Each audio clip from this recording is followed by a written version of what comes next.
He left me pregnant and penniless. Years later, I returned with triplets and 1 billion. She was abandoned as a teenager, cast aside with nothing but 3 babies to raise. But when she walks back into the same town years later, everything has changed. Because now, she's worth more than the man who betrayed her.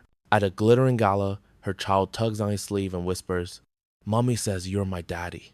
The room freezes, the man confesses, and his powerful family vows revenge. Suddenly, everything, she spilled her children, her billion-dollar empire, her very name is under attack. Can the woman who once had nothing protect it all now?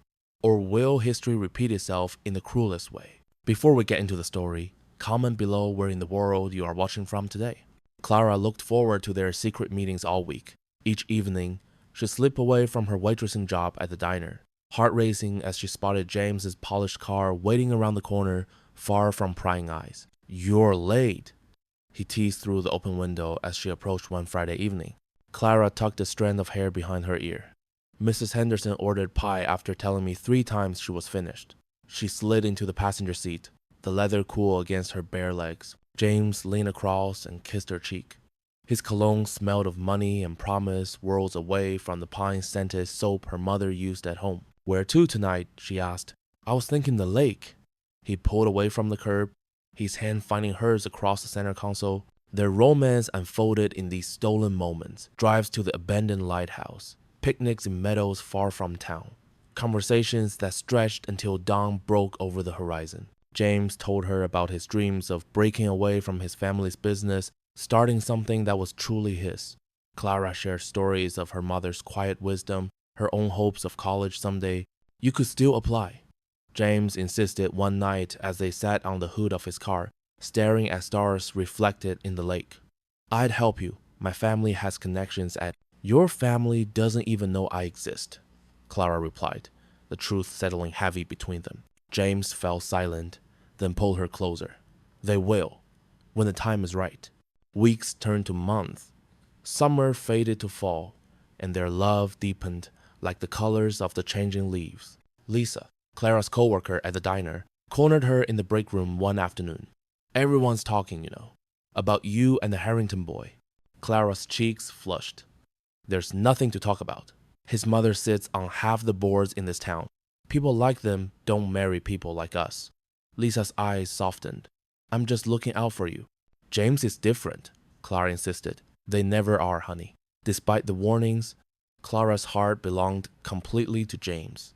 On cool autumn evenings, they'd park at their special spot overlooking the valley. She'd rest her head on his shoulder as he spun tales of their future, a house by the sea, children with her smile and his eyes, holidays filled with laughter instead of the cold formality he'd grown up with. "I love you," he whispered one night, his voice catching. "No matter what happens, remember that." Clara didn't question what he meant by "no matter what happens." She was too busy memorizing the moment, storing it away like treasure. 3 weeks later, Clara sat on the edge of her bathtub, staring at the pink plus sign on the pregnancy test. The small bathroom spun around her. She counted backwards in her head, once, twice, confirming what she already knew to be true. Her mother knocked softly on the door. "Clara? You've been there a while." Clara opened the door, tears streaming down her face. Her mother's frail frame seemed to strengthen as understanding dawned in her eyes. "Oh, my sweet girl." She gathered Clara in her arms. "I need to tell him," Clara whispered. "Tonight." Her mother stroked her hair. "Whatever happens, you're never alone." That evening, Clara paced outside the diner, rehearsing words that tumbled and scattered in her mind. When James' car appeared, she rushed toward it, her heart hammering against her ribs. Hope and fear tangled inside her chest as she reached for the door handle. This would change everything. James listened as Clara's words tumbled out, her voice a frail thread woven with conviction. "I'm pregnant," she said, gripping his hand like it was a lifeline. His heart clenched. This was the future they'd whispered about under starry skies, but the reality seemed different in the harsh light of responsibility. He started. But the glint of headlights announcing the unwelcome arrival of Margaret Harrington froze him. Not here, not now. "James," Margaret's voice sliced through the cool evening air.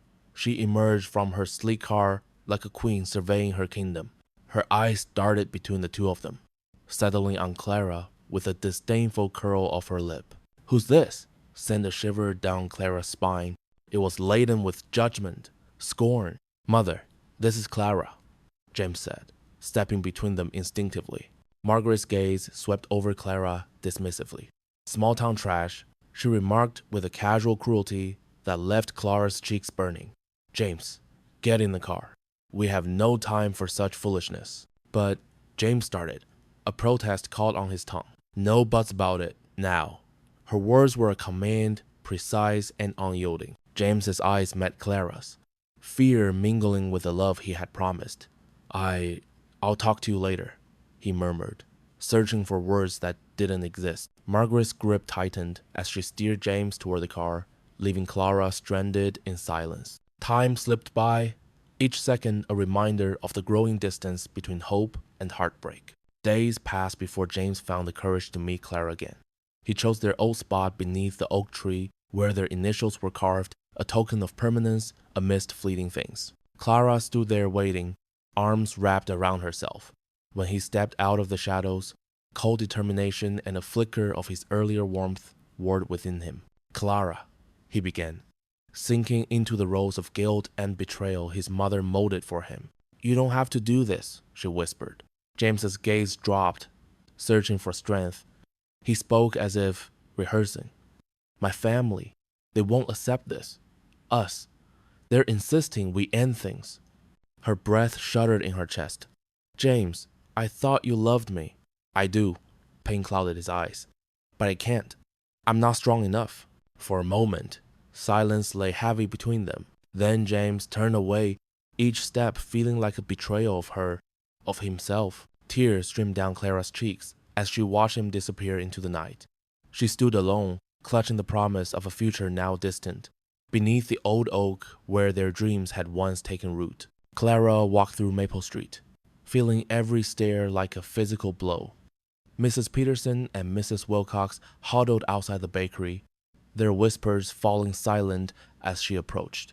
Their eyes followed her, filled with judgment rather than concern. "Morning," Clara offered, clutching her grocery bag closer to her chest. Mrs. Peterson gave a curt nod, while Mrs. Wilcox busied herself with her purse. The moment Clara passed, their hushed conversation resumed. Phrases like "poor choices" and "just like her father" trailing after her like poisoned arrows. The pregnancy wasn't showing yet, but news traveled fast in Millfield. Someone had seen her crying after James left. Someone else had spotted her buying a pregnancy test at Dawson's pharmacy. By Sunday, the entire congregation at First Baptist had connected the dots. At the diner, her manager cut her hours. "Customers have certain expectations," he explained, avoiding her eyes. "It's nothing personal," but it was personal. Everything about this small town had become painfully, unbearably personal. That night, Clara sat at her mother's bedside, watching the gentle rise and fall of her chest. The illness had taken so much from her once vibrant mother, but not her dignity, not her wisdom. "They're all talking, Mama," Clara whispered, even though her mother slept. "I don't know how to face them." Her mother's eyes fluttered open. "Clara, my sweet girl." Her voice was thin but steady. "This world is quick to judge and slow to understand." Clara wiped away tears. "What would you do?" Her mother reached for her hand, fingers cool against Clara's warm palm. "I do whatever protects what matters most." She placed Clara's hand on her still flat stomach. "And this little one matters most." That night, after her mother drifted back to sleep, Clara made her decision. Dawn broke the next morning with soft ribbons of light stretching across the kitchen table where Clara wrote her letter. She explained everything to her mother, about the baby, about leaving, about starting fresh somewhere no one knew her name or her shame. "I'll send money," she promised in ink. "I'll make something of myself." She packed a small suitcase clothes, her mother's silver locket, the worn copy of Pride and Prejudice they'd read together during hospital stays, essentials for a new life. Her childhood friend Emma drove her to the bus station. The friendship had grown strained since the news broke, but Emma couldn't bring herself to abandon Clara completely. "You could stay," Emma said half-heartedly as they pulled into the station parking lot. People will forget eventually. Clara shook her head. This town has too many ghosts now. She thought of James, of the carved initials on the oak tree, of the dreams that had withered. The baby deserves better than whispers and pity. The greyhound idled at the platform, exhaust curling into the cool morning air. A few sleepy travelers waited to board, strangers with their own stories, their own reasons for leaving. Emma hugged her awkwardly. Where will you go? Chicago, to start. Clara managed a small smile. There's a cousin of my mother's there. After that, wherever I can build something good. The bus driver called for boarding. Clara picked up her suitcase, suddenly aware of how light it felt for everything it contained her whole life. Her past, her uncertain future. She didn't look back at the town that had raised her then rejected her. She didn't search the faces for James, who never came to say goodbye. As the bus pulled away from Millfield, Clara pressed her palm against the window, silently vowing to return someday on her own terms or never at all. The small Chicago apartment Clara called home now felt impossibly crowded. 3 bassinets lined the wall of her bedroom, each occupied by a tiny, swaddled miracle. Triplet. The doctor's announcement had stunned her. 1 heartbeat had become 3. 1 challenge had tripled in size. Eli, Clara whispered, touching the downy head of the firstborn, who had arrived squalling and red-faced, seeming to announce his indignation at the world. Grace. Her finger traced the cheek of her daughter, who had entered quietly, eyes wide and searching. Noah, the last to arrive, patient even in birth, his tiny hand wrapped around her finger with surprising strength. The apartment's radiator clanked and hissed in the corner. Outside, February winds howled through Chicago streets, rattling the thin windows. Clara pulled another blanket over the bassinets, carefully tucking the edges around each child. 3 babies meant 3 of everything, 3 times the diapers, 3 times the formula, 3 times the doctor visits she could barely afford. Her savings had dwindled to almost nothing. The part-time data entry job she'd found during pregnancy had granted her 6 weeks of unpaid leave, but after that, uncertainty loomed large. Mrs. Delaney from downstairs knocked softly, entering with a pot of soup and day-old bread from the bakery where she worked. You need to eat, dear. She set the food on the cluttered kitchenette counter. Her eyes swept over the cramped space, the second-hand baby clothes drying, on the line stretched across the living room, the stack of bills on the table, the single lamp casting long shadows. How are you managing? Clara straightened her shoulders. We're getting by. Mrs. Delaney didn't press further, but squeezed Clara's hand before leaving. The door clicked shut, and Clara was alone again with her 3 miracles and mounting fears. That night, after their feeding, Clara sat in the rocking chair. Her cousin had given her the only new piece of furniture in the apartment. Noah and Grace had fallen asleep quickly, but Eli fussed, his tiny features scrunched in discomfort. Shh, Clara soothed, rocking gently. I know. She hummed the lullaby her mother used to sing, thinking of how differently she had imagined this moment. In her dreams, there had been a proper nursery, a husband to share midnight feedings, a future secured by more than hope and determination. Instead, she had this drafty apartment, secondhand everything, and the constant math of stretching too few dollars across too many needs. Eli finally settled against her chest, his breathing falling into rhythm with his siblings. Clara carefully rose and placed him in his bassinet between the others. In sleep, their faces held an identical peace that made her heart ache with love. She thought of James then, wondering if he ever thought about the child he'd abandoned. 1 child, not 3. Would knowing have changed anything? Would his family have welcomed triplets when they'd rejected 1? A car honked outside, startling Grace, who whimpered before settling again. Clara leaned over the bassinets, her palm hovering protectively over each child in turn. It doesn't matter now, she whispered to them. We have each other. The radiator sputtered and fell silent. Clara added another blanket from her own bed to their bassinets. Tomorrow she would worry about rent, about formula, about the future. Tonight, she would guard this moment of peace. She settled back into the rocking chair, watching their synchronized breathing, 3 chests rising and falling in perfect harmony. We may not have much, Clara promised softly, her voice steady despite the tears gathering in her eyes. We may be poor, but we'll never be unloved. The triplets grew from helpless newborns into curious 6-month-olds with distinct personalities. Eli, always restless, kicked his feet against the playpen Clara had found at the church donation center. Grace observed everything with solemn eyes that missed nothing. Noah, sweet-natured and patient, content to watch his siblings' antics. Clara collapsed onto her second-hand couch, exhaustion seeping to her bones. Mrs. Delaney from downstairs had watched the babies while Clara worked her day job, but the elderly woman couldn't handle 3 infants for much longer. The meager paycheck barely covered formula and diapers, with rent perpetually overdue. The community college flyer she'd picked up weeks ago sat on her coffee table, dog-eared, studied, considered. Introduction to computer programming, it announced, night classes available. It's impossible, Clara muttered, rubbing her eyes.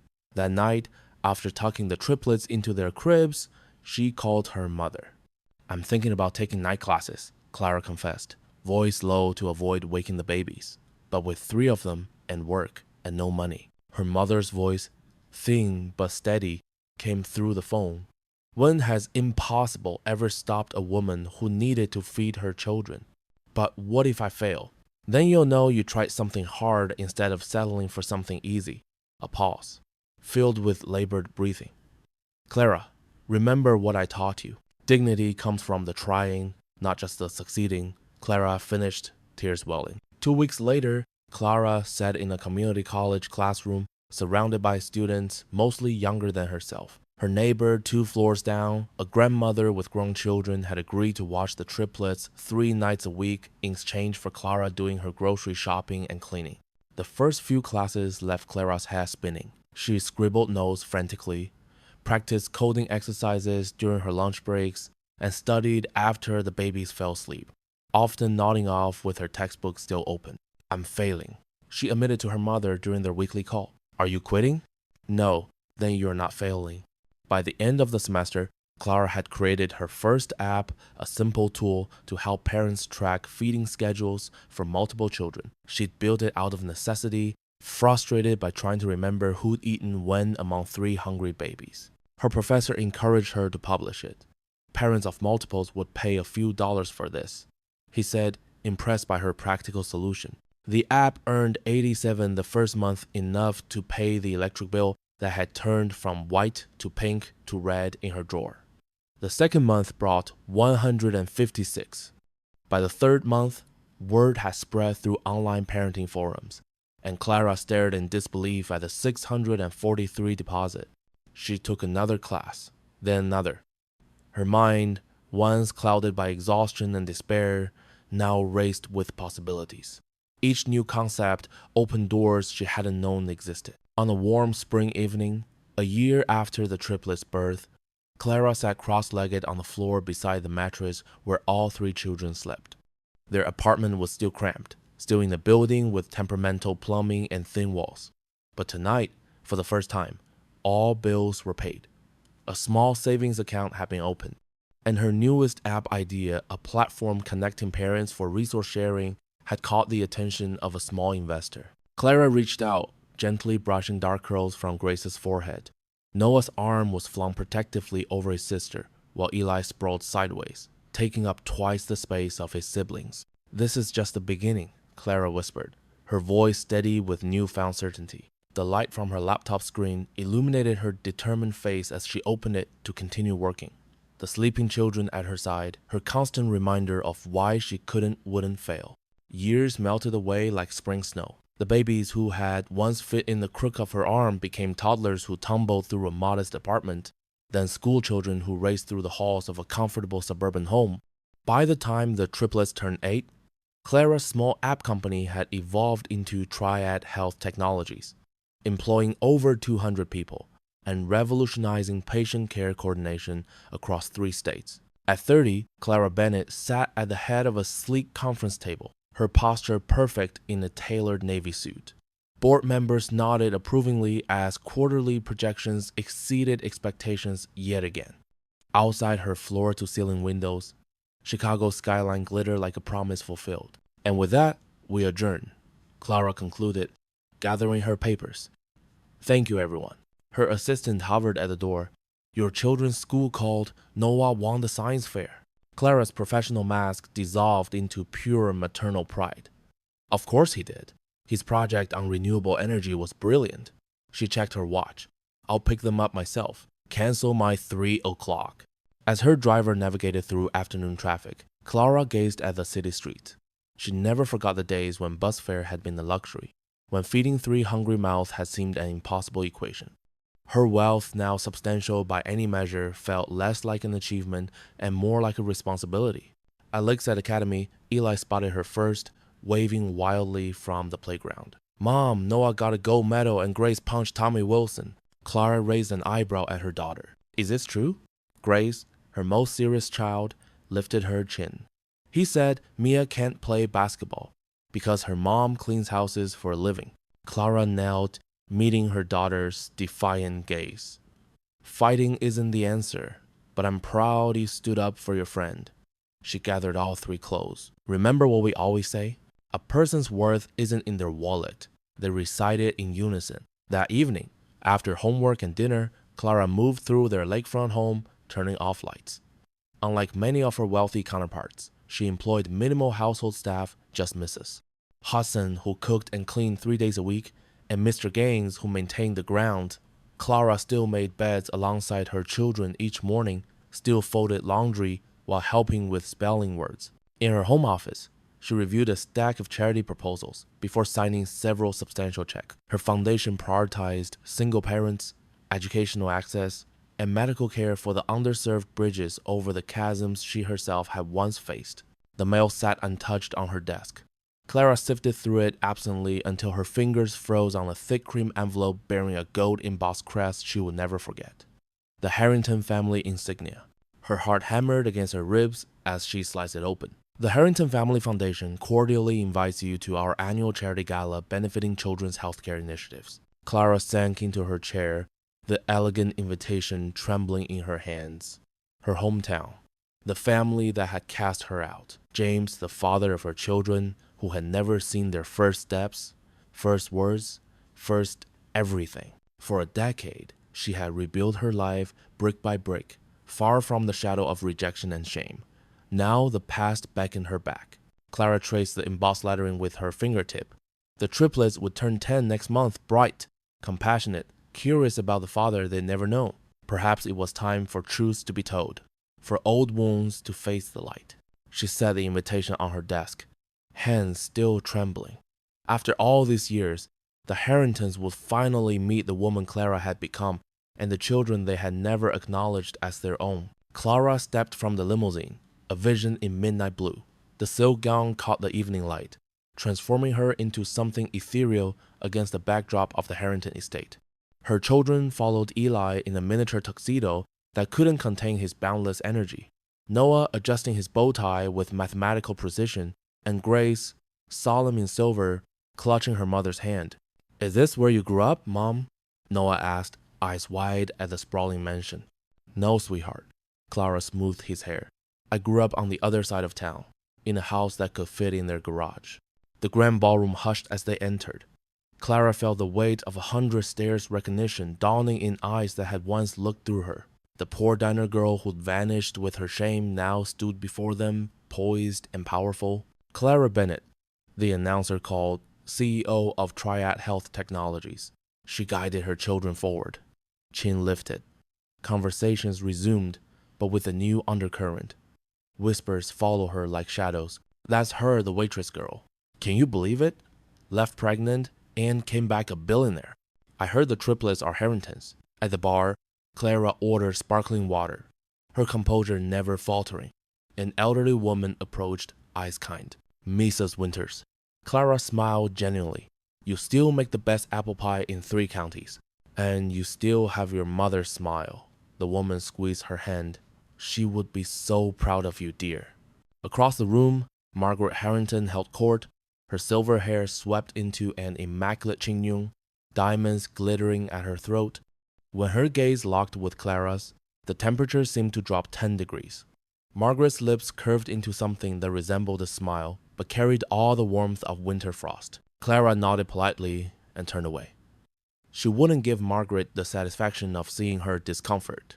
"Grace, stay with Noah by the dessert table," Clara instructed, suddenly noticing her youngest was missing. "Where's Eli?" Panic fluttered in her chest as she scanned the crowded room. Then she spotted him, his dark curls bobbing through the crowd, headed straight for a tall man in a perfectly tailored tuxedo. James Harrington. He stood with his back to Eli, deep in conversation with investors. Though 10 years older, he remained heartbreakingly handsome, his jawline sharper, subtle silver threading through his dark hair. When he laughed, Clara felt an unwelcome pang of recognition. Before she could intervene, Eli reached him, tugging gently on his sleeve. James turned, his expression curious as he looked down at the small boy. "Hello there," James said, his voice carrying across the sudden lull in conversation. Eli tilted his head, studying James with open curiosity. "You look like Noah when he grows up in our age progression app." James blinked, confusion evident. "I'm sorry?" "It's okay," Eli said earnestly, his voice clear in the quieting room. "Mommy says you're my daddy. She has your picture in her special box." The crystal champagne glass slipped from Margaret Harrington's fingers, shattering against the marble floor. The sound ricocheted through the stunned silence.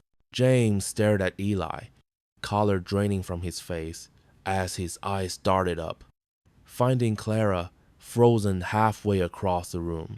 In that moment of suspended time, the truth Clara had carried for 10 years hung in the air between them, undeniable, in the small face looking up at him with innocent curiosity. Around them, gasps rippled through the crowd, like wind through summer wheat. The ballroom froze in a tableau of shocked faces and wide eyes. James stood immobile, staring at Eli as though seeing a ghost. Clara moved swiftly across the room, her heels clicking against marble with determined precision. "Eli, sweetheart," she said, placing protective hands on her son's shoulders. "Did I say something wrong?" Eli's voice trembled. "You said nothing wrong." Clara kissed the top of his head, then raised her eyes to meet James's stunned gaze. Margaret Harrington recovered first, stalking toward them with fury etched into every line of her aristocratic face. Her fingers trembled as she pointed at Clara. "How dare you?" Her voice sliced through the silence. "How dare you bring these children here to make a spectacle?" "Mother," James warned, finally finding his voice. Margaret whirled on him. "Don't you dare defend her. This is clearly a ploy, a calculated attack on our family name." Clara straightened her spine. "Grace, Noah, come here please." Her other children hurried to her side, sensing the tension. "Look at them," Margaret hissed to the crowd. "She's trained these children to lie, to extort money from my son." "That's enough." James' voice hardened. Clara met Margaret's hatred with calm dignity. "My children have never been taught to lie. I never intended for this moment to happen this way, but I won't apologize for their existence." Margaret's face contorted.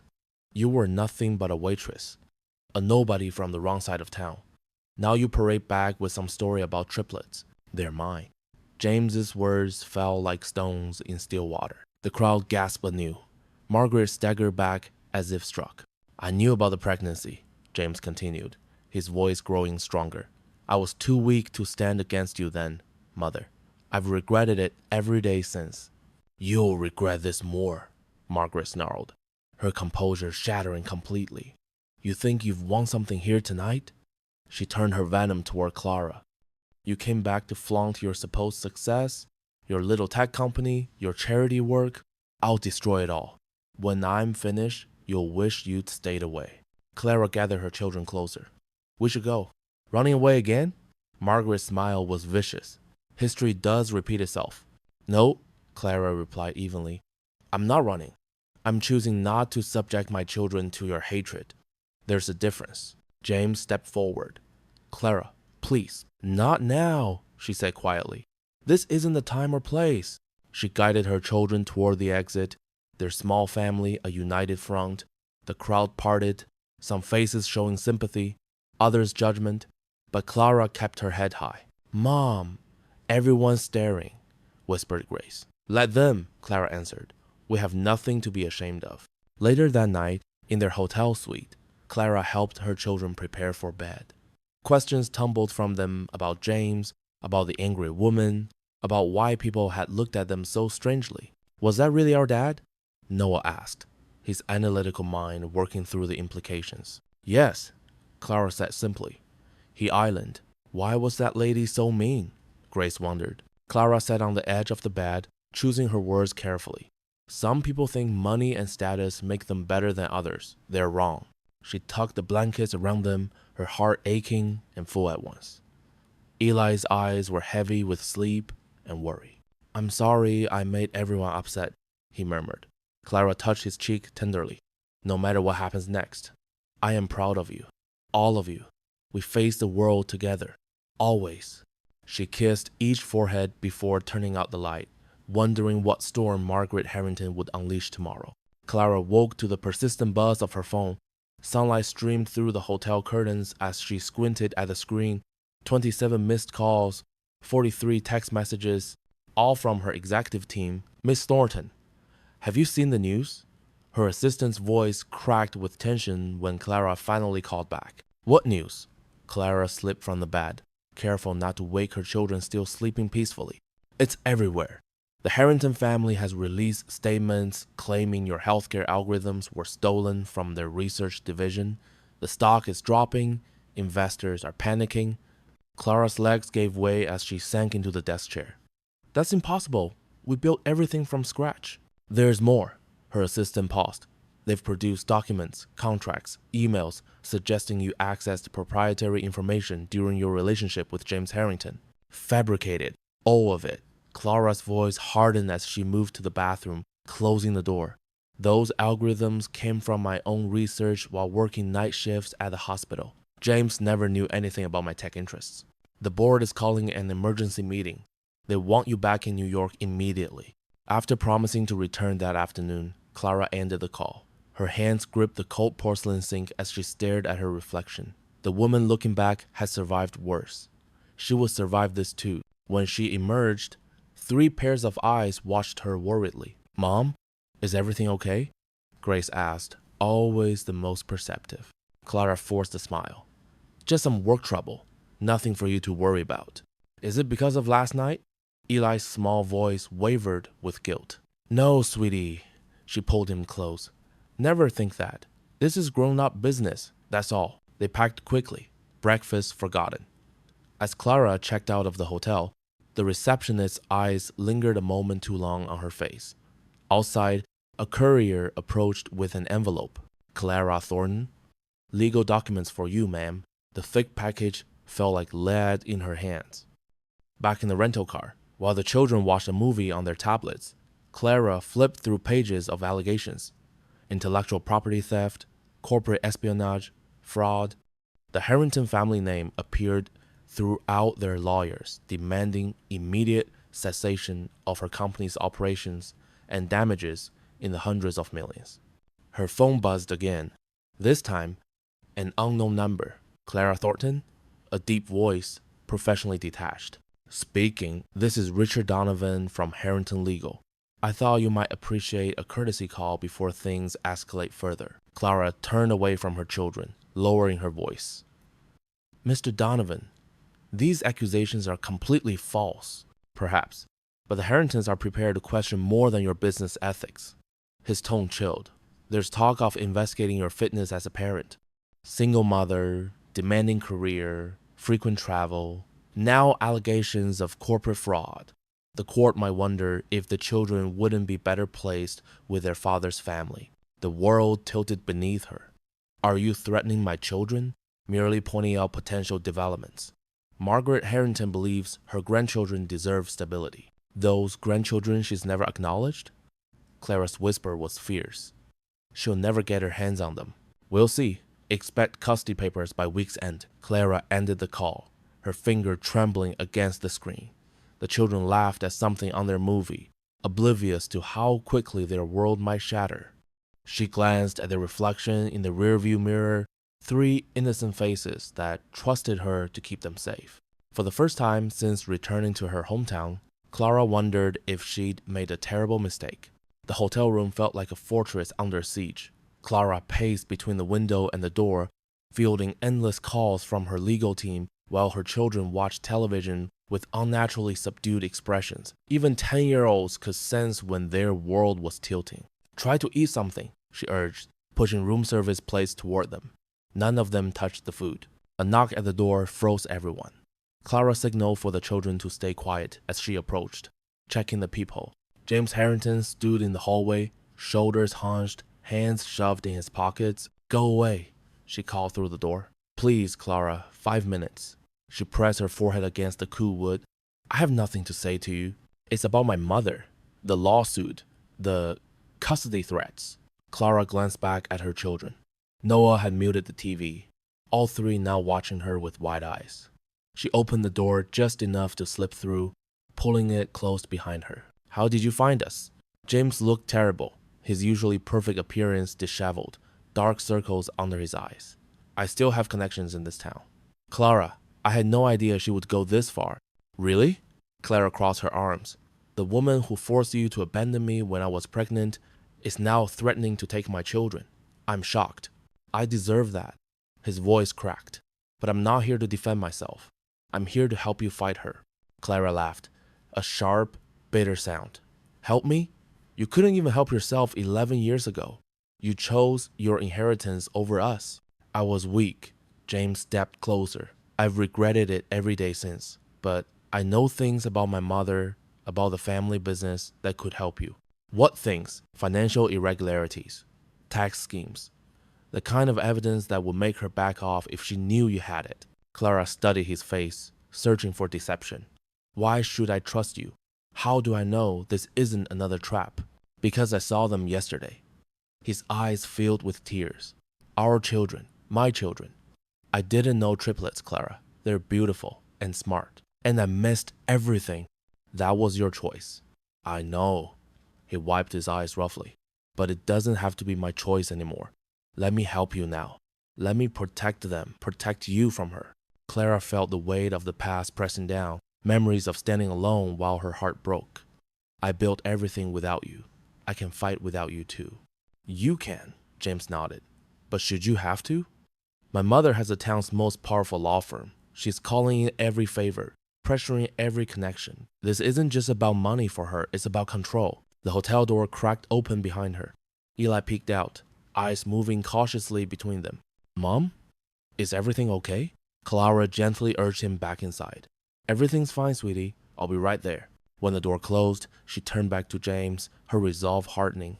I won't let her take them. Not for a second. Then let me help you. James held out his hand.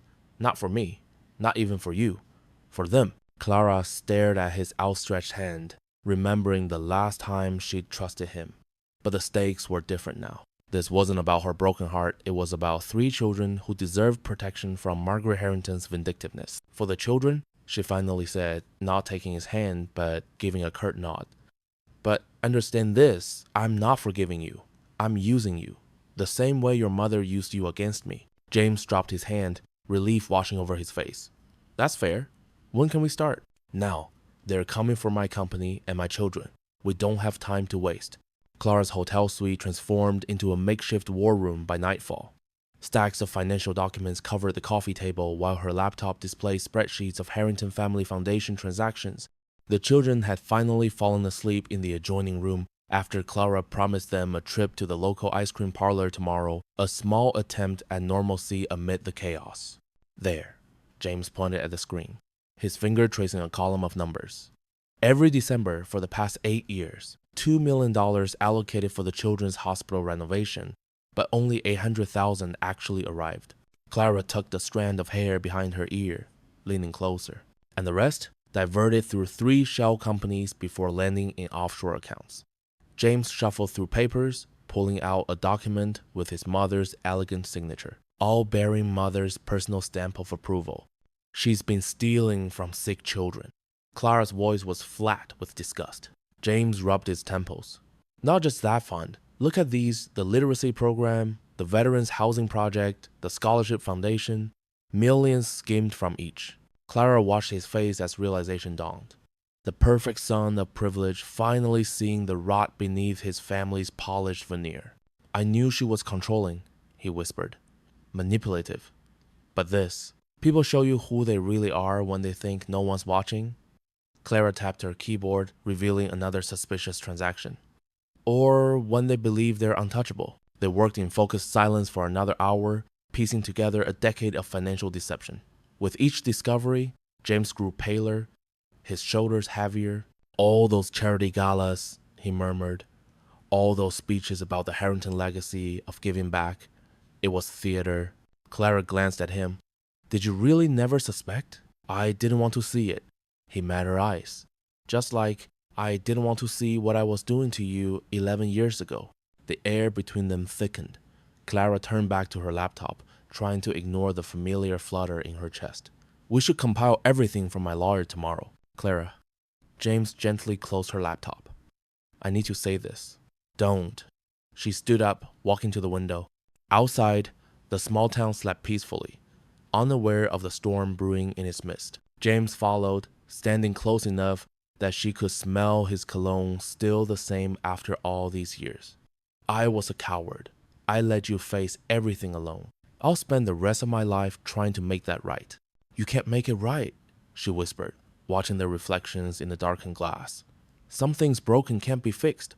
I know. His voice was low, honest.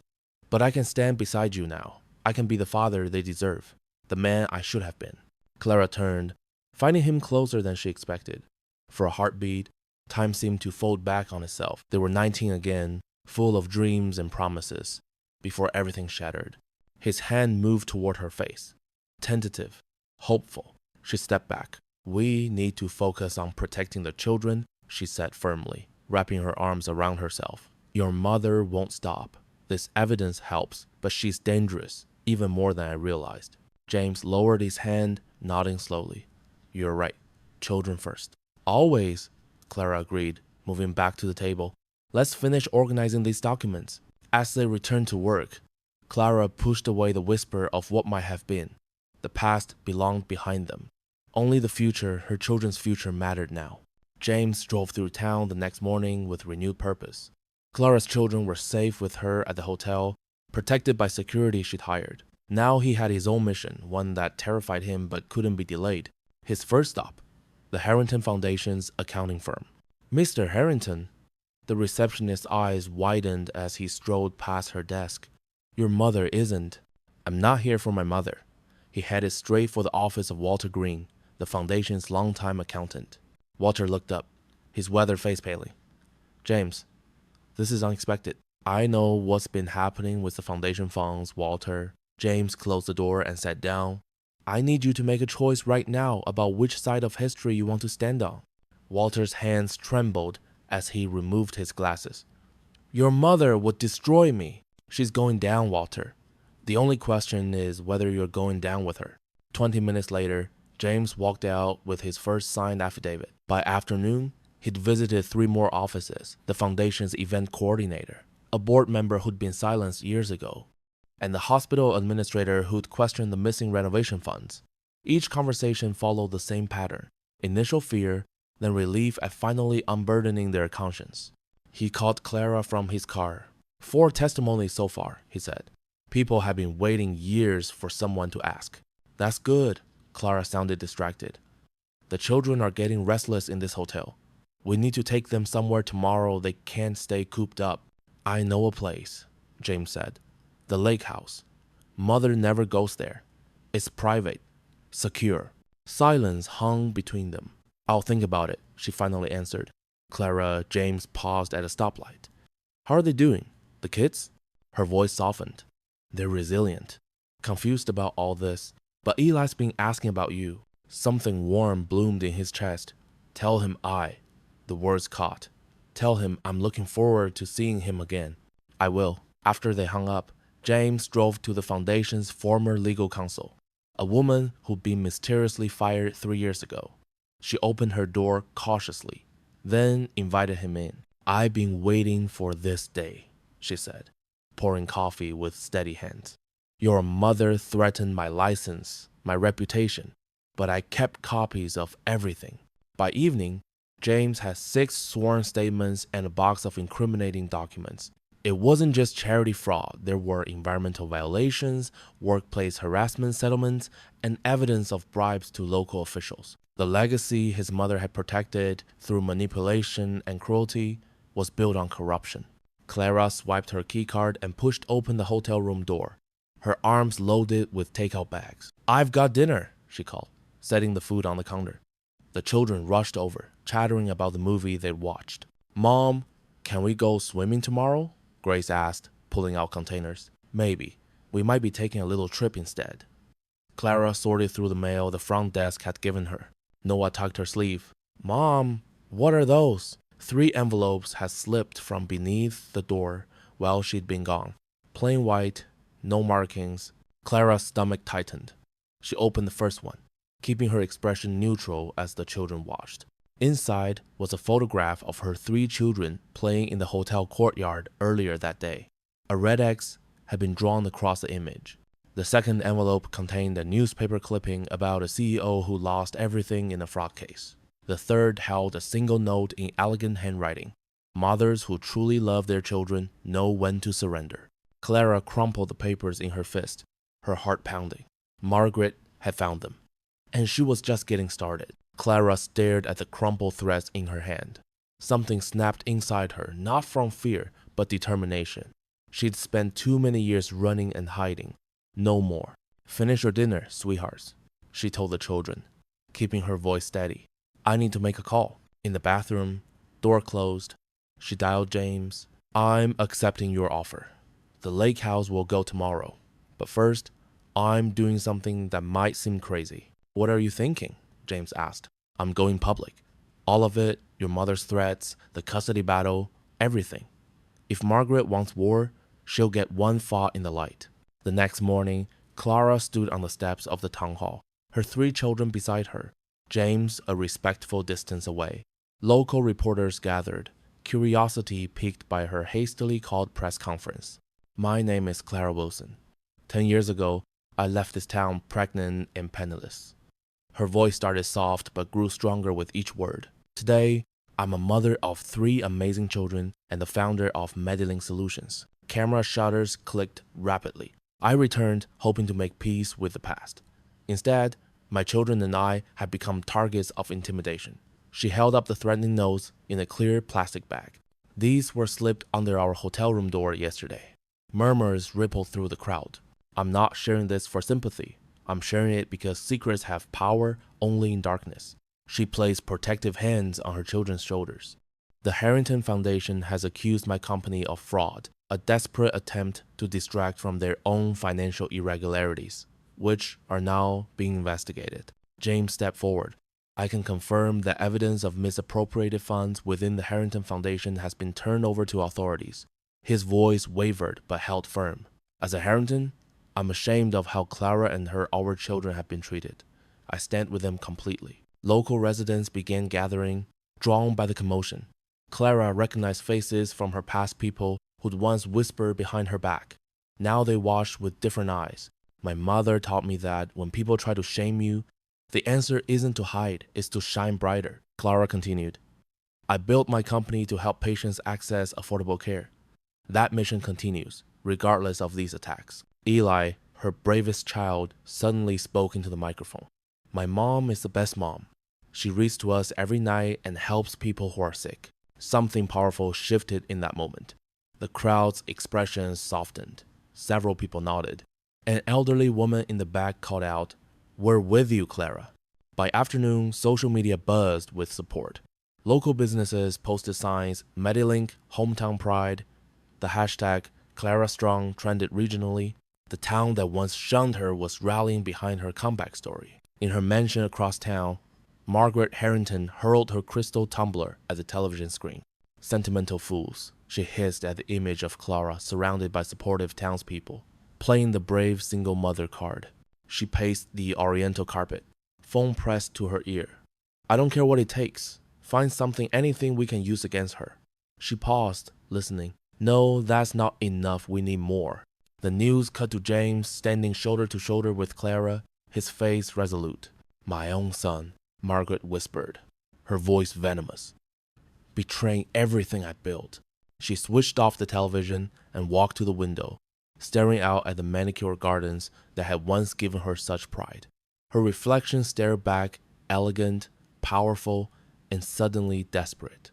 "If I can't destroy her reputation," she murmured, fingers tightening around the curtain, "I'll take her children." Clara smoothed her navy skirt as she took her seat in the polished wooden chair. The courtroom's high ceilings and austere walls seemed to trap the tension hanging in the air.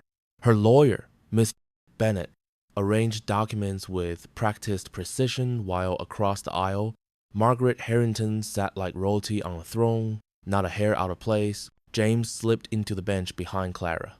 "The children are fine," he whispered. "They're with my sister. She's keeping them away from all this." Clara nodded, grateful.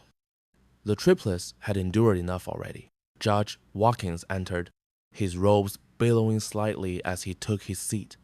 In the matter of Harrington versus Wilson, regarding allegations of corporate fraud and subsequent custody implications, we'll now hear closing arguments. Miss Bennet rose, confidence in every step as she approached the bench. "Your Honor, over the past 3 days, we've systematically dismantled every accusation against my client. The forensic accountants found no irregularities in Medelink's books. 5 former Harrington Foundation board members have testified to Margaret Harrington's pattern of financial manipulation." Clara watched the jury. Several nodded. An older woman in the front row, a retired nurse, Clara recalled, gave her a small smile. "Most importantly," Miss Bennet continued, "we've proven these allegations were manufactured solely to damage Miss Wilson's reputation and create leverage in a custody dispute.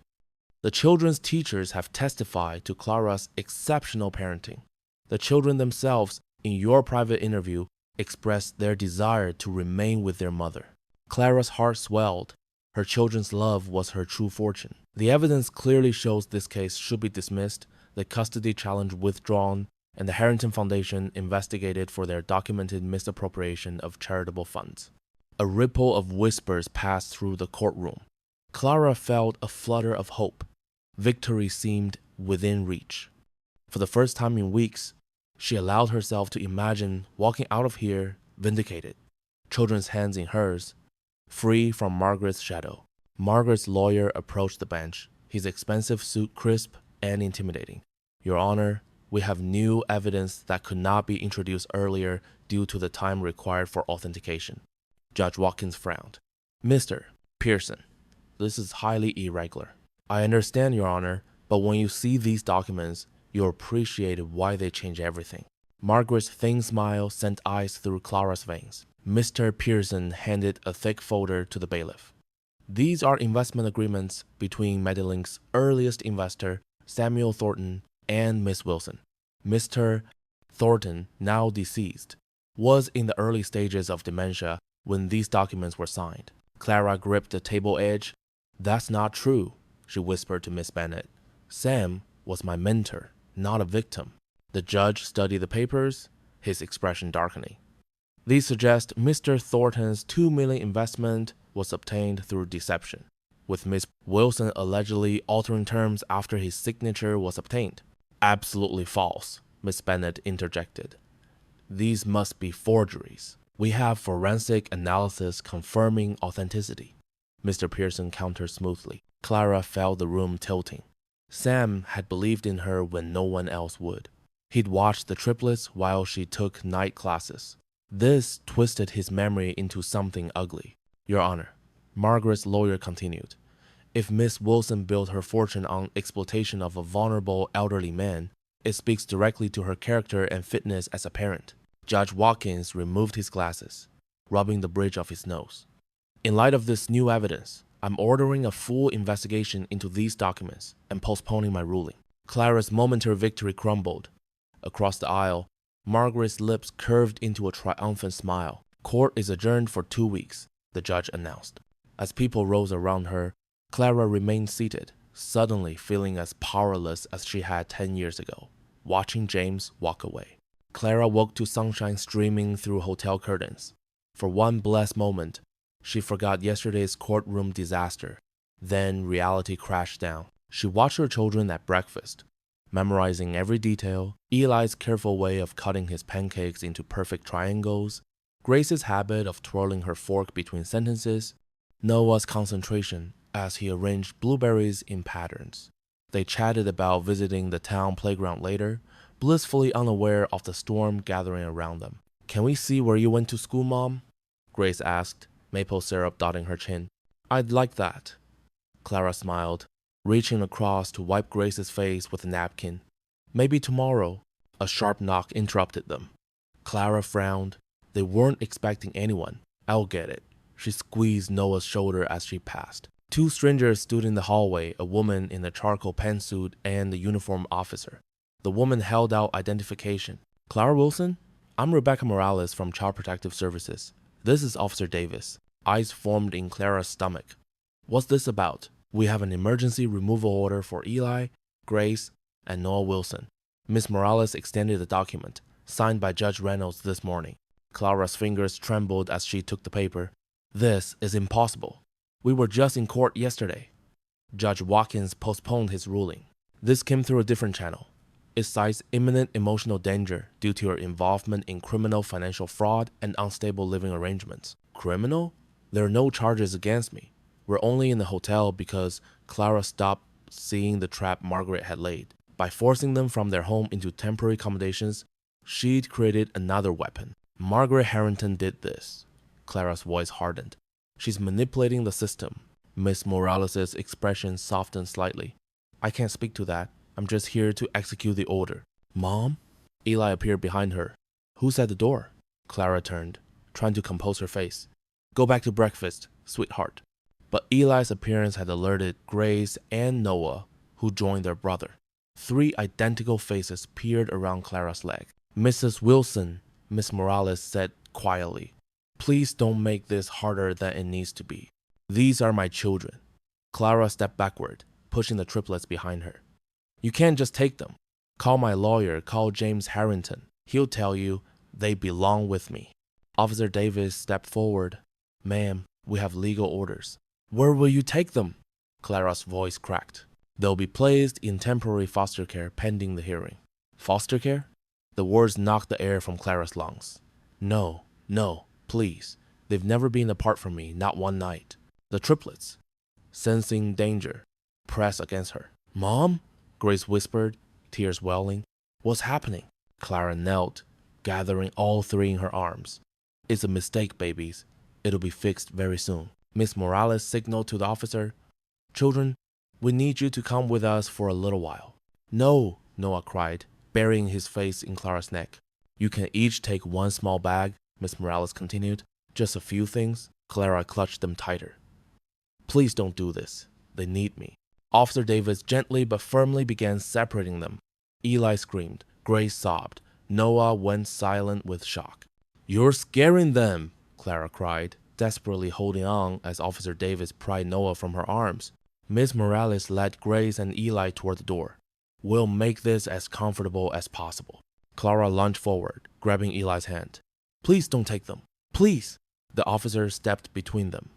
Clara fell to her knees, watching her world collapse. As her children were guided down the hall, their terrified faces turning back to her again and again until they disappeared into the elevator. In the devastated silence of the hotel room, Clara curled into herself on the floor, surrounded by half-eaten breakfast and abandoned toys. Clara lay motionless on the hotel room floor as shadows lengthened across the carpet. Half-eaten pancakes congealed on abandoned plates. Eli's stuffed dinosaur stared at her with plastic eyes. Grace's hair ribbon fallen under the table. Noah's book splayed open to the page where they stopped reading last night. A knock at the door barely registered. It came again, more insistent. "Clara, it's James. Please open up." She didn't move. "What was the point?" "I know you're in there," the front desk said.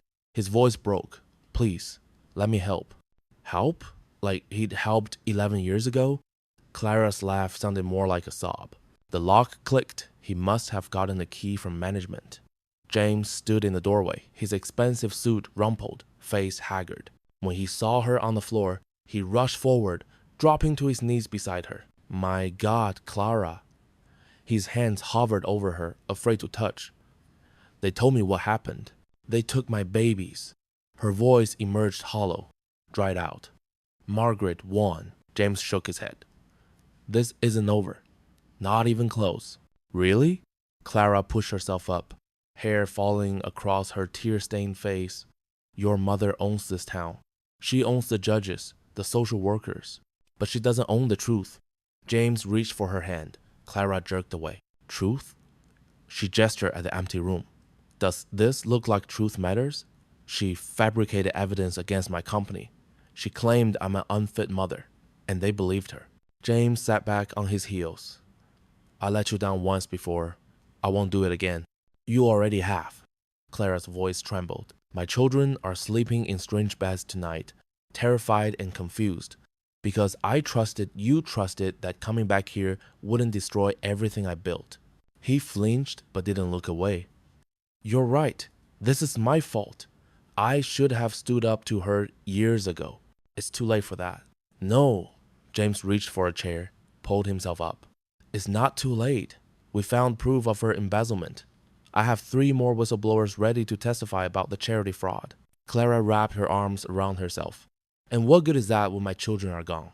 It's leverage. James leaned forward. I've already filed an emergency petition with the federal judge. Margaret manipulated a local court, but higher authorities won't be so easily swayed. Clara looked up. Something in his eyes, a determination she'd never seen before, made her pause. Why are you really doing this, James? Because I was a coward when it mattered most. He knelt again, close enough that she could see the tears in his eyes. Because our children deserve better than my weakness. Because you deserved better. I feel powerless, Clara whispered, hands trembling.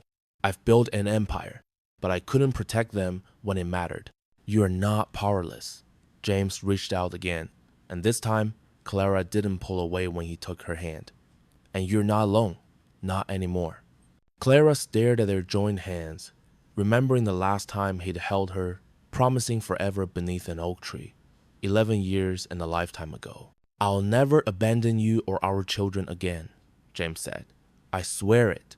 Clara looked up, eyes red-rimmed, but suddenly burning with fierce determination. She squeezed his hand, feeling strength flowing back into her limbs. Then we fight, she said, rising to her feet and pulling James up with her. Together. Morning light spilled through the hotel curtains as Clara hunched over a stack of financial documents. Her laptop screen glowed with spreadsheets and email chains. Dark circles shadowed her eyes, but determination kept her focused. James entered with coffee cups and a folder tucked under his arm. The former CFO of the Harrington Family Foundation signed his statement. He placed the folder on a growing pile of evidence. He confirmed Margaret diverted nearly $2 million over 5 years. Clara took the coffee gratefully.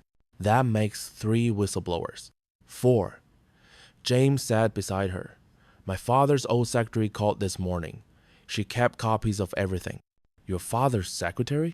I thought she was loyal to your family, to my father, not to Margaret. James smiled grimly. Turns out Mom treated her terribly for decades. She's been waiting for a chance to speak up. Clara sorted through the pile. Sworn affidavits from former employees, bank statements showing suspicious transfers, letters from respected community members attesting to Clara's character as a mother. Her finger traced the edge of a particularly moving letter from her children's teacher. We're building something solid here, she said quietly. But will it be enough? James reached for her hand. The federal judge agreed to hear our emergency petition tomorrow morning. Margaret's influence doesn't reach that high. The phone rang. Clara snatched it up, heart racing when she saw her lawyer's number. Barbara? What's happening? She listened intently, nodding. They're where? Yes, I understand. Thank you. She hung up, hands trembling. What is it? James asked. The children have been placed with a foster family while the investigation continues. Her voice caught. I'm allowed a supervised visit this afternoon. James flinched. I'm so sorry, Clara. No. She squared her shoulders. This is good news. My lawyer says the social worker seems fair-minded. Not one of Margaret's people. They worked through lunch, organizing evidence into clear, compelling exhibits. Clara's phone buzzed constantly with messages of support. Former employees, business associates, even competitors expressing outrage at the allegations against her. People believe in you, James said, scrolling through the messages. They know who you really are. Clara paused, looking at a photo of her children on her desk. I just need to hold them, even for a few minutes. The visiting room at family services felt sterile and cold. Plastic chairs, a small table with board games no one had played in years. Clara waited, hands clasped so tightly her knuckles whitened. The door opened. Eli burst in first, followed by Grace and Noah. Their faces lit up at the sight of her. Mommy, they cried in unison, rushing toward her. Clara dropped to her knees, gathering them close, breathing in their familiar scent. My babies, she whispered, kissing their heads, their cheeks, their hands. Are you okay? Are they treating you well? We want to come home, Eli whimpered. The lady is nice, Grace added, but we miss you. Noah, always the quietest, simply buried his face in her neck. The social worker stood by the door, clipboard in hand, expression carefully neutral. You have 30 minutes, Miss Winters. Clara nodded, struggling to keep her composure. She led the children to the table, keeping physical contact with each one, a hand on Eli's shoulder, fingers brushing Grace's hair. Noah pressed against her side. Listen to me, she said softly, leaning close. This won't be forever. I promise you that. When can we come home? Grace asked, eyes wide. Clara glanced at the social worker, then leaned closer, her voice barely above a whisper. Mama's coming for you. Hold on, just a little longer. She kissed each forehead, her lips lingering, memorizing the feel of them. I love you more than anything in this world, and no one can ever change that. The courtroom buzzed with tension as Clara sat with perfect posture, her lawyer arranging documents on the table. James occupied the seat directly behind her, a united front that caused whispers among the spectators. Margaret Harrington swept in like royalty, nodding to influential townspeople as if attending a gala rather than a custody hearing. Her lawyer, a stern-faced man with an expensive suit and calculating eyes, carried a leather briefcase that probably cost more than Clara's first apartment. Judge Rosario entered, her expression unreadable. This court will now address the custody petition regarding the minor children of Clara Winters. Clara's lawyer rose first. Your Honor, we have evidence that the allegations against my client were fabricated as part of a vindictive campaign, orchestrated by Margaret Harrington. Margaret's attorney scoffed. Desperate accusations from a woman facing serious fraud allegations. If I may, Clara's lawyer continued, sliding forward a thick folder. We have sworn statements from 4 former employees of the Harrington Family Foundation, including its CFO, documenting systematic embezzlement over 5 years. The judge's eyebrows rose as she reviewed the documents. Margaret shifted in her seat, her perfect composure slipping slightly. Furthermore, the lawyer continued, we have testimony from James Harrington himself about his mother's explicit threats to destroy Miss Winters' reputation and take her children. All eyes turned to James, who stood. Everything in that statement is true, Your Honor. My mother told me directly she would crush that gold-digging nobody after the charity gala incident. Margaret's face flushed crimson. How dare you, she hissed, forgetting where she was. After everything I've done for this family. Mrs. Harrington, the judge warned, you will have your turn to speak.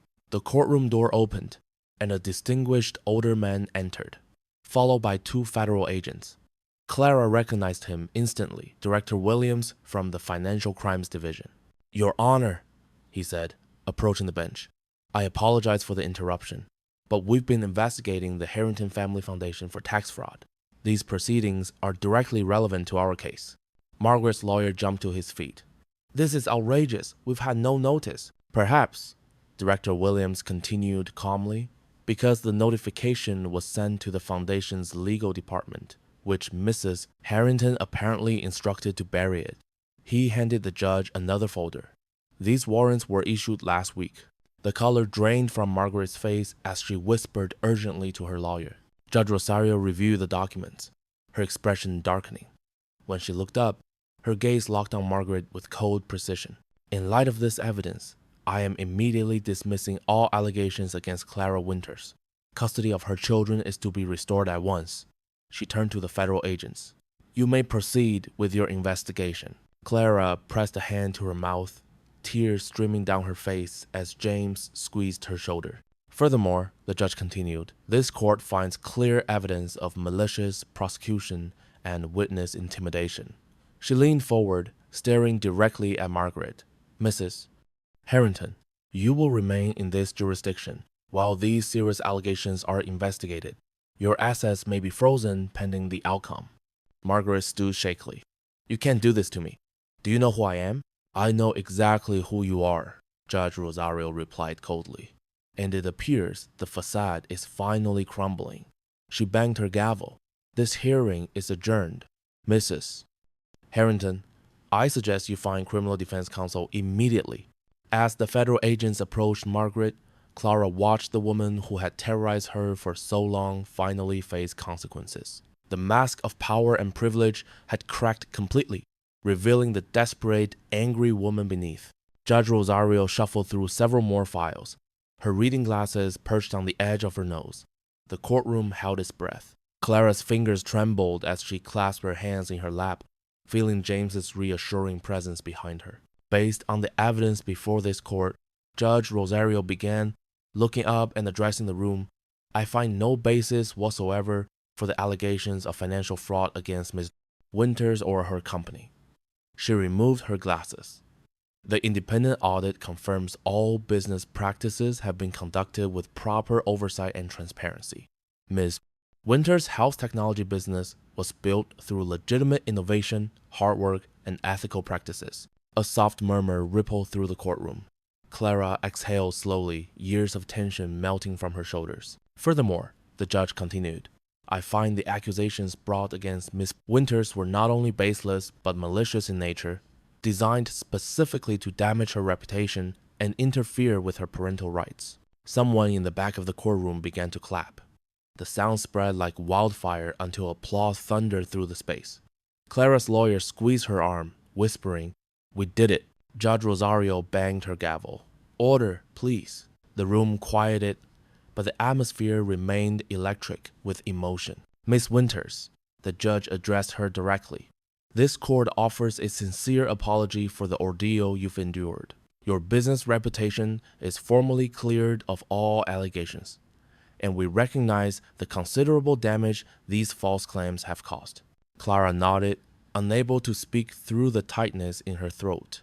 Additionally, Judge Rosario continued, the court acknowledges the improper removal of your children from your custody based on these fabricated concerns.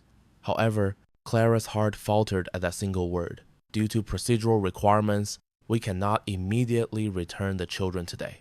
The air rushed from Clara's lungs. After everything, after the vindication and Margaret's exposure, her baby still wouldn't come home with her? Judge Rosario must have read the devastation on Clara's face. Her tone softened. Miss Winters, this is purely administrative. The children will remain in temporary care until tomorrow morning, when the formal custody restoration hearing takes place. This is standard protocol to ensure proper documentation and transition. Clara's lawyer leaned in. It's just one more night. The judge is following procedure. The children are safe. Clara nodded mechanically, trying to process this final delay. Just hours more of separation when she'd already endured so much. James moved to the seat beside her as the courtroom began to empty, taking her hand in his. We're so close, Clara. By breakfast tomorrow, they'll be home. I just want to hold them, she whispered, tears spilling down her cheeks despite her smile of relief. After everything, I just want my babies back. I know. He squeezed her hand.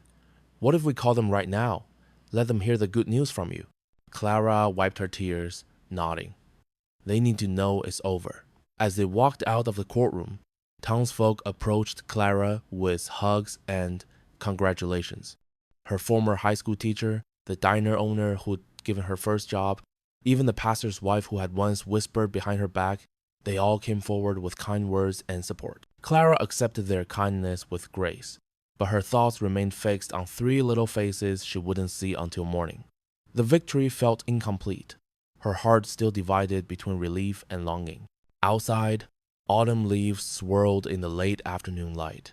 Clara looked toward the horizon, knowing that by tomorrow's sunrise, her family would finally be whole again. Clara watched as James walked to the witness stand. his shoulders straight, but his hands betraying nervousness as he adjusted his tie. This wasn't part of their plan. The evidence against Margaret was substantial, but James had insisted on testifying about Clara's character as a mother and his own failings as a father. He placed his hand on the Bible, swore the oath, and sat down. The courtroom fell silent. "Mr. Harrington," Clara's lawyer began, "please explain your relationship to Miss Winters and her children." James cleared his throat. "I'm the biological father of Clara's triplets, Eli, Grace, and Noah." His voice grew stronger as he continued. "Children I abandoned before they were even born." Clara held her breath. She had never expected to hear James admit this publicly. "Could you elaborate on those circumstances?" the lawyer prompted. James looked directly at Clara. 11 years ago, when Clara told me she was pregnant, I made the worst decision of my life. I chose my family's reputation and my mother's approval over doing what was right." His voice cracked. "I let fear guide me instead of love. I abandoned a 19-year-old girl who had to face pregnancy, poverty, and public shame alone." Murmurs rippled through the courtroom. Margaret shifted uncomfortably in her seat. "And what have you observed about Miss Winters as a mother?" James leaned forward. "Clara is the most devoted mother I've ever seen. Despite having every reason to be bitter, she raised 3 compassionate, confident children who know they're loved unconditionally." He paused. "She worked multiple jobs while pregnant. She taught herself coding at night while they slept. She built a company that helps millions, all while making sure her children never felt the absence of my love." Clara blinked back tears. "Those children have thrived because of her strength, not despite her circumstances. They're kind to others because she taught them generosity, even when she had nothing." James's voice grew firmer. "I've watched her read to them when she was exhausted, comfort them when they were scared, teach them to stand up for themselves and for others." He looked directly at the judge. "I failed those children before they took their first breath. Clara has never failed them for a single day." Margaret's lawyer stood for cross-examination. "Mr. Harrington, isn't it true you've only recently reconnected with these children? How can you possibly assess Miss Winters' parenting over the past decade?" James didn't flinch. "I've seen what matters most, the results. 3 incredible children who are secure, loved, and kind. That doesn't happen by accident. And isn't it convenient that you've chosen to support Miss Winters now that she's a billionaire?" A flash of anger crossed James's face. "I chose to support Clara because it was the right thing to do, something I should have done 11 years ago. Her success isn't what makes her worthy of respect. Her character island." After several more questions, James stepped down. His testimony was the last of the day. Judge Rosario gathered her papers. "This court has heard compelling testimony from both sides. I will review all evidence overnight and deliver my ruling on custody tomorrow morning at 9 o'clock. She paused, looking between Clara and Margaret. "This case is about one thing only: the best interests of 3 children. That will be the sole basis for my decision." The gavel struck with finality. Clara stood shakily as the courtroom began to empty. Another night without her children stretched before her. Another night of uncertainty. James approached cautiously. "You okay?" Clara looked toward the courtroom doors. "I won't be okay until they're home." The weight of waiting pressed down on her shoulders as the longest night of her life began. The courtroom buzzed with tension the next morning. Clara sat at the front, her hands clasped so tightly her knuckles turned white. Dark circles under her eyes betrayed her sleepless night. Every time the door opened, she turned, hoping to glimpse her children. James slipped into the seat beside her. "No matter what happens, we keep fighting," he whispered. Clara nodded, unable to speak past the knot in her throat. Margaret Harrington entered with her team of lawyers, her chin high, lips pressed into a thin line of confidence. She didn't look at Clara. "All rise," the bailiff called as Judge Rosario entered the courtroom. The judge settled into her chair and surveyed the room, her expression unreadable. She arranged several papers before her, took a deep breath, and began.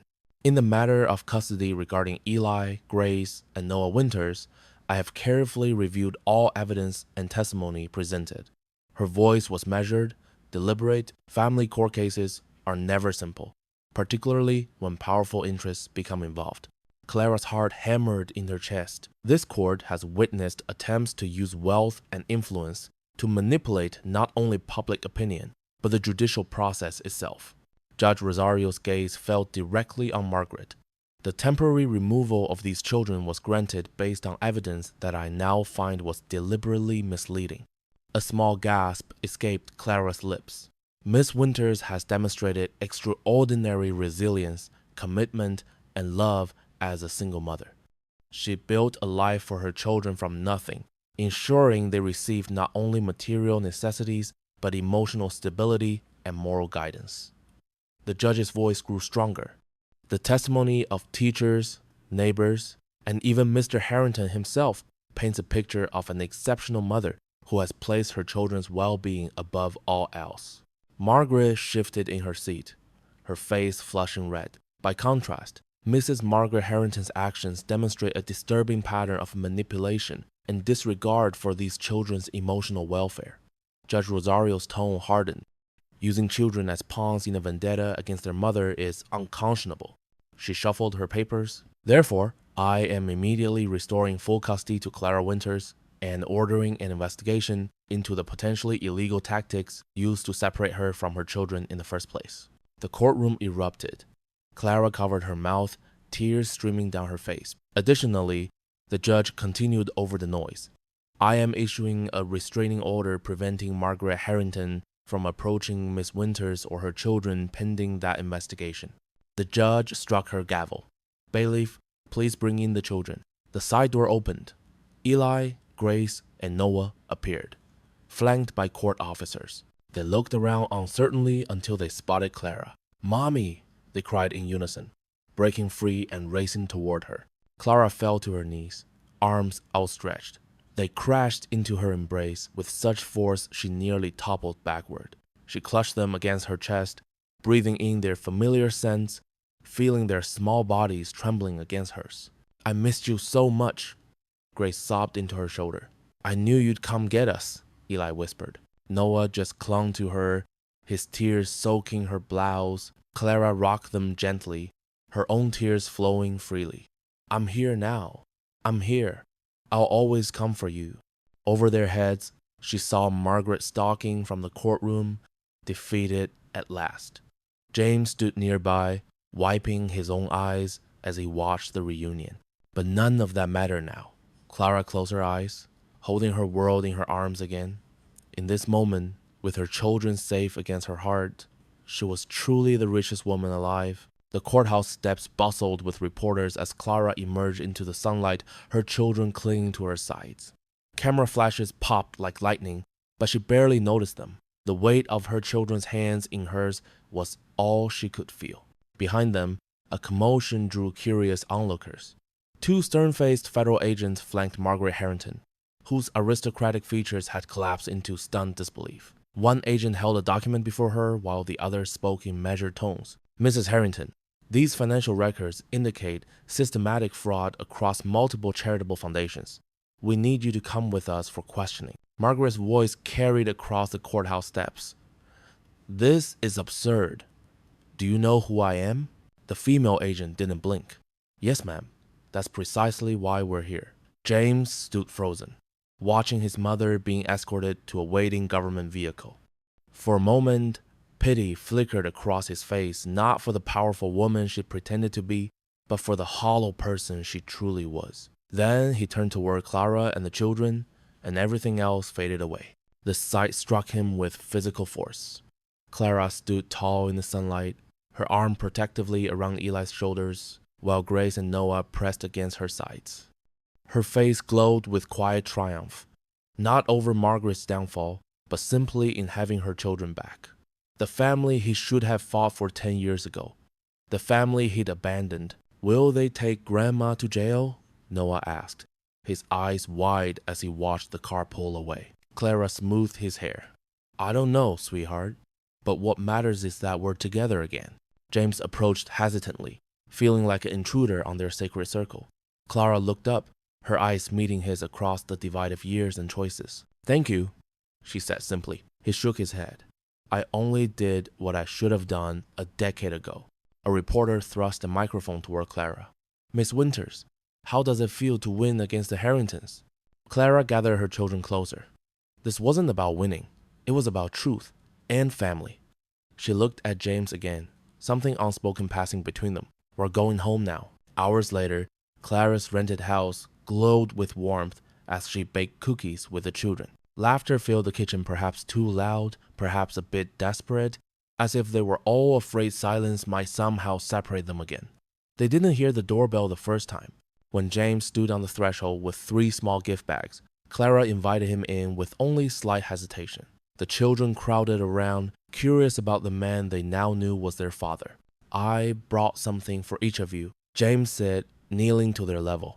"Not to buy your affection, I know that's not possible, but because I've missed 10 birthdays, 10 Christmases." He handed each child a small velvet pouch. Inside each was a simple silver compass. "So you'll always find your way home," he explained, his voice thick with emotion. "And so you'll know that I'm finally finding mine." The children examined their gifts with solemn eyes. James looked up at Clara, then back to the children. His hands trembled as he remained on one knee. "Eli, Grace, Noah, I know I haven't earned this. I know I've been absent when I should have been present. But if you'll allow me, if you'll give me a chance." His voice broke. "May I be your father now?" The children exchanged glances, a silent conversation, passing between them with the uncanny synchronicity of triplets. "Do you promise not to leave again?" Eli asked, his small voice steady but vulnerable.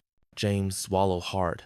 "I promise with everything I am." Grace, always the most cautious, studied him with eyes that looked so much like Clara's. "Mommy cried sometimes when she thought we were sleeping." James felt the words like a knife to his heart. "I'm so sorry. I'll spend the rest of my life making sure neither she nor any of you ever cry because of me again." Noah, the most practical of the 3, held up his compass. "This points north. How does it help find home?" "Because home isn't always a place," James explained gently. "Sometimes it's people, the people who love you, who you can always return to."